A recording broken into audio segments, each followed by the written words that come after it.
Hey, so we're out here on the roof of the aft stateroom. So this is the house roof to our stateroom.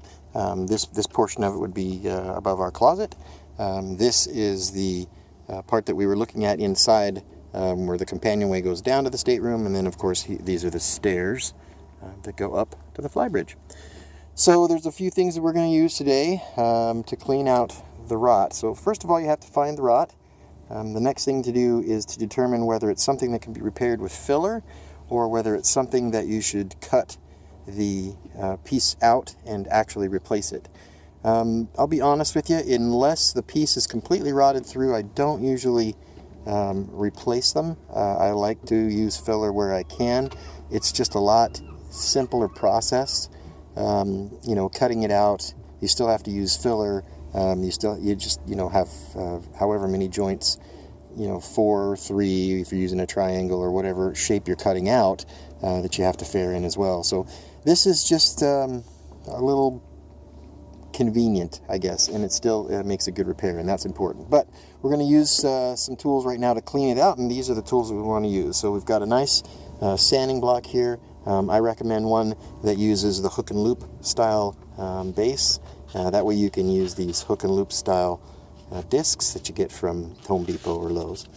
It's important to have something that this is a good one because you can curl the edges of it up, and then you have that nice edge to get a square edge with, like on the sides here, where the decking actually meets the deck.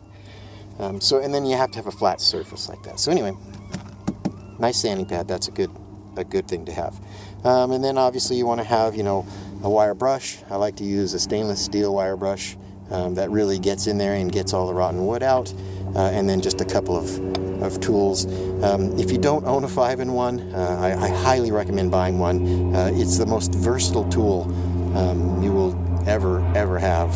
It's so many uses that it's for. But anyway, these couple of ends, this pointy end and then this blunt end, are really good for digging in to these areas.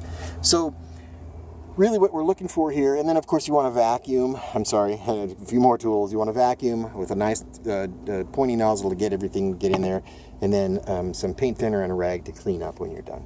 So we've got a couple of things going on here. First I'll show you the nice simple one. So this is a fairly simple repair. What happened is this is just years and years and years of paint. I suspect there may be a gel coat on there, but I don't know at this point. It just looks like really thick paint to me. And what happens when you just keep painting over paint is that paint becomes too thick, and you get these thick mills. Here, I'll see if I can show you here. Like this. See this? That is probably 5 mils of paint, if not more. And what happens when that gets too thick like that is it'll start to chip, and then if it chips like it did here, is where it chipped, then that chip, as the water runs down, catches in that chip and starts to fill it, and then the raw wood will eventually just completely rot away. So one tiny little chip can turn into something huge like this, and you can see it's still wet under here where you do this. So the first thing to do is to find all of the rot, and you can tap on it. You can see where the rot is. You can hear the rot. So that's a pretty good place that we got to start. You can also see, if I get the camera down here, it's kind of sunny out, so it's hard to see, but some of these areas, you can see it's dried out. That's good wood. We can reuse that. That's really good. What we need to do is get all of this wet stuff out of there. Then you take your wire brush, and then you get in there and you get all of that wet wood out of there. You can see it spilling out onto the deck. And pieces of it are flying everywhere. And the wire brush, and this is why I use a stainless steel wire brush, will take all of the rotten wood out, and it will just leave the good wood. Make sure you get up underneath. And when you get to a spot that you think is fairly decent, you don't have a lot left on there, you can see some of this wood is hard now. And then that wood, when it dries out, is ready for rot fix. Thank you for watching, and here we go.